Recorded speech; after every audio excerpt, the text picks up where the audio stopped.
আপনি দেখছেন news now, আমরা জানি কোনটা খবর। सेलेंटा के कालिया तालुकदार पारा में आंगनवाड़ी सेंटर में हुई एक बड़ी चोरी की घटना ने इलाके में हड़कंप मचा दी है।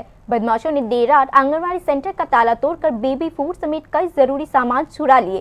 सुबह सेंटर के स्टाफ को घटना का पता चलते ही उन्होंने आसपास के लोगों को बताया, अगर बच्चों के सामान को दिए जाने वाले वहां पर सामान चोरी हो जाता है तो लोगों की सेफ्टी कहां पर है।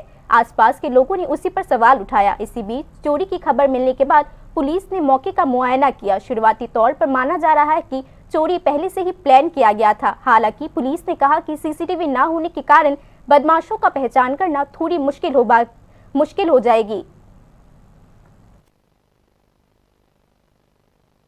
মানে কিয়েতে গেল এটা তো সকালে আইছি আয়া দি কি অবস্থা আপনার স্কুলের? ওই চুরি কোটে তাল নিছে, গ্লাস নিছে, আটা নিছে, চাল নিছে, 30 কেজি একটা ডেগ নিছে, আর সোয়াবিন দি পুইরা দিয়ে গেছে।